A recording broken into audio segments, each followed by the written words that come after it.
Hi guys, welcome the Pakistani family तो reaction. कैसे आप सब। मेरा नाम मजाद है। मेरा नाम यार भाई साहब, महाकुंभ मेले में करोड़ों लोगों की जान लेने का प्लान बनाने वाले आतंकी को पुलिस ने धर लिया रंगे हाथों।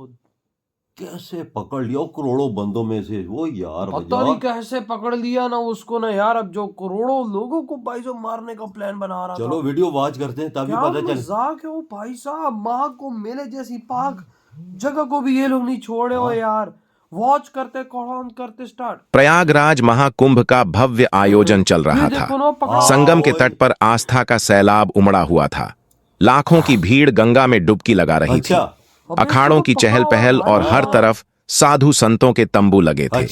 लेकिन इस बार इस पवित्र आयोजन के बीच कुछ ऐसा होने वाला था जिसने सभी को हिलाकर रख दिया। सेक्टर 14 के बड़े शिविर में एक दिन सुबह एक नया साधु पहुंचा। उसकी लंबी दाढ़ी, माथे पर चंदन का बड़ा टीका और गेरुआ वस्त्र उसे बाकी साधुओं जैसा ही बना रहे थे। वह धीरे धीरे शिविर के अंदर आया और मुख्य साधु के चरणों में झुक गया। मुख्य साधु ने उसकी ओर देखा और बोले, महात्मा जी, आप कहां से पधारे हैं? नए साधु ने हाथ जोड़ते हुए जवाब दिया, काशी से यहां संगम पर साधना करने की इच्छा थी, इसलिए आ गया। मुख्य साधु ने सिर हिलाते हुए कहा, बहुत अच्छा, यह पवित्र भूमि है, आप यहां आराम से रह सकते हैं। साधु शिविर के एक कोने में बैठ गया। उसने अपने झोले से एक पोटली निकाली, उसमें से चंदन और राख अपनी हथेलियों पर लगाया और ध्यान में बैठ गया। बाकी साधु उसकी ओर ज्यादा ध्यान नहीं दे रहे थे, क्योंकि महाकुंभ में रोजाना ऐसे नए चेहरों का आना जाना आम था। दिन भर वह साधु अन्य संतों के साथ साधारण तरीके से समय बिताता। वह सुबह जल्दी गंगा स्नान करता, दिन भर प्रवचन सुनता और रात होते ही ध्यान में लीन हो जाता। लेकिन रात के समय उसका व्यवहार बदल जाता। किशोर, जो उस शिविर में सेवा का काम करता था, ने पहली बार गौर किया कि यह नया साधु हर रात चुपके से शिविर से बाहर चला जाता है। एक रात किशोर ने देखा कि वह साधु शिविर के पीछे गया और जमीन में कुछ दबा दिया।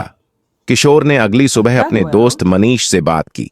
किशोर ने अपने दोस्त से कहा, यार, मुझे लगता है यह नया बाबा कुछ गड़बड़ है। फिर मनीष ने कहा, क्यों, ऐसा क्या किया उन्होंने? किशोर ने बताया, कल रात मैंने देखा कि यह कुछ जमीन में दबा रहे थे, पता नहीं, लेकिन कुछ तो अजीब है।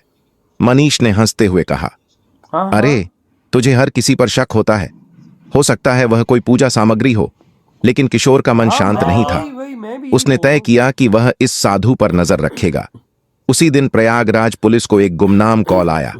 कॉलर ने बताया कि महाकुंभ में एक आतंकवादी साधु के भेष में छुपा हुआ है और वह किसी बड़े हमले की योजना बना रहा है। यह सुनकर पुलिस तुरंत सतर्क हो गई। इंस्पेक्टर राजीव शर्मा, जो महाकुंभ की सुरक्षा के प्रमुख थे, ने अपनी टीम को अलर्ट कर दिया। इंस्पेक्टर राजीव, हमें हर शिविर की जांच करनी होगी। किसी भी संदिग्ध गतिविधि को नजरअंदाज नहीं किया जाएगा, खासकर नए चेहरों पर ध्यान दो। पुलिस ने सभी शिविरों की गुप्त निगरानी शुरू कर दी। इस बीच सेक्टर 14 के शिविर में वह नया साधु सामान्य तरीके से दिन बिता रहा था, लेकिन रात को उसकी हरकतें जारी थीं। एक रात किशोर ने देखा कि साधु झोले से एक कागज और छोटा उपकरण निकाल रहा था। वह झोला लेकर शिविर से बाहर चला गया।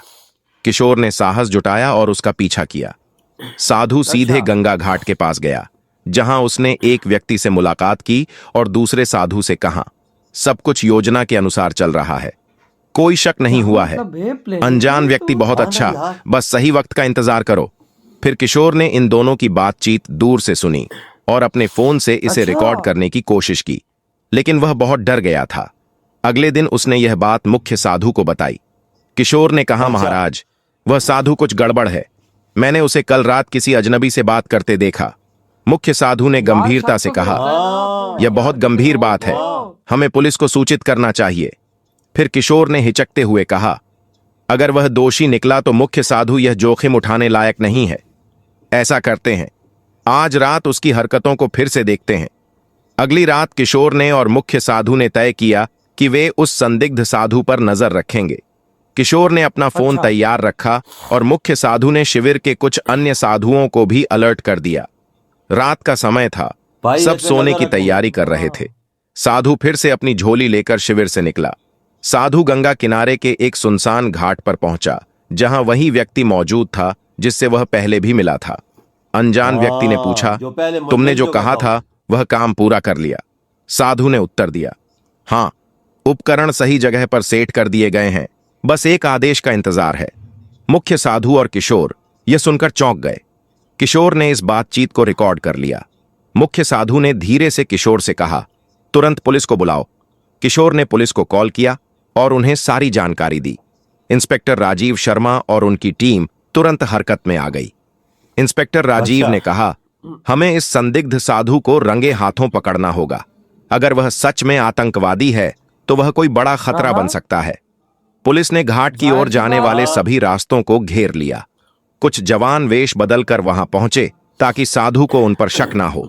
साधु और उसका साथी अभी भी बातचीत में व्यस्त थे। साधु ने कहा, यह आखिरी चरण है, बस जैसे ही भीड़ सबसे ज्यादा होगी हमें कार्रवाई करनी है। अनजान व्यक्ति ने उत्तर दिया, यह हमला सबके लिए एक बड़ा संदेश होगा। कोई सोच भी नहीं सकता कि महाकुंभ जैसी जगह को निशाना बनाया जा सकता है। पुलिस टीम ने सही का इंतजार किया।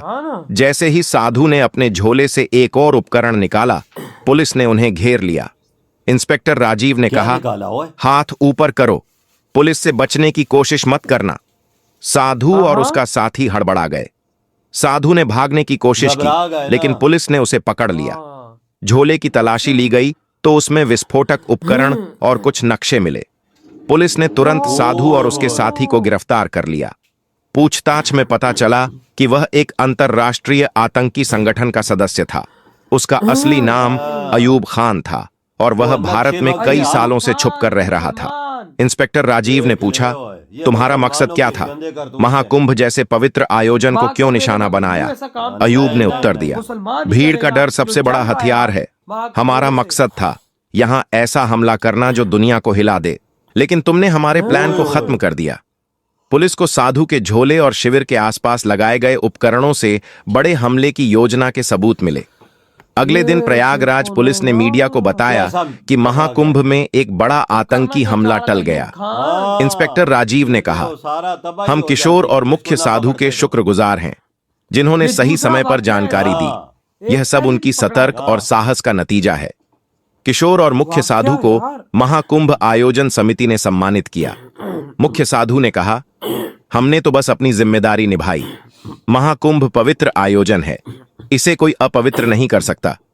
किशोर ने कहा, अगर मैंने उस साधु पर नजर न रखी होती तो शायद कुछ बड़ा हादसा हो जाता। इस घटना ने सभी को सतर्क कर दिया कि आस्था के ऐसे बड़े आयोजनों में सुरक्षा और जागरूकता कितनी महत्वपूर्ण है। वाक्या भाई वाक्या। और आप देखो कि किस तरह से अयूब खान को पकड़ा। मतलब यार ये कितने कमीने हैं कि भाई साहब साधु का भेष पकड़ के आ रहे ताकि बदनाम भी हो तो एक साधु हो। बिल्कुल हरकतें देखो। लेकिन उस अयूब खान को भाई साहब उस सुअर को कैसे पकड़ा यार? मैं तो बहुत हैरान रह गया हूँ। करोड़ों बंदों में से उसे ढूंढ निकाला है। अबे भाई साहब उसके अंदर मैप था, उसके अंदर विस्फोटक की चीजें उसके पास से मिली हैं। सारा नक्शा रंगे हाथों भाई के दौरान हमने कोई चीज रखनी है, किधर तबाही मचानी, हर चीज उसके पास। पिछवाड़े पे 4 डंडे लगे खुद बोल गई, हाँ ना, कि हमने बड़ा चीज करनी थी, इधर धमाके करने थे, ये चीज करनी थी, हर भाई चीज। ये दूसरा वाक्य यार, दूसरा बंदा पकड़ा गया।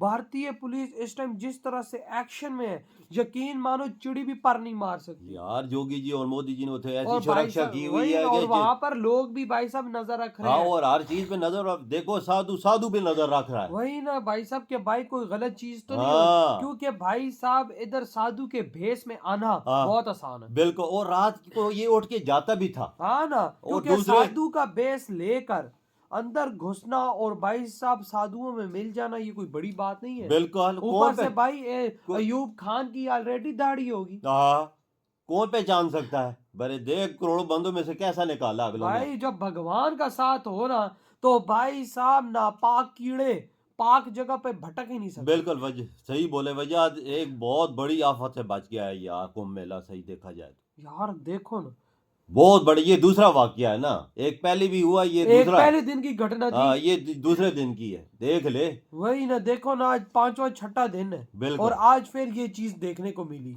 ये अगर ऐसे हरकतें ना करे ना तो दुनिया में ये बदनाम ही ना हो। शर्मकार अयूब खान, शर्मकार। आपके क्या थॉट है इस बारे में? इधर ही वीडियो खत्म करते, तो बाय। बाय।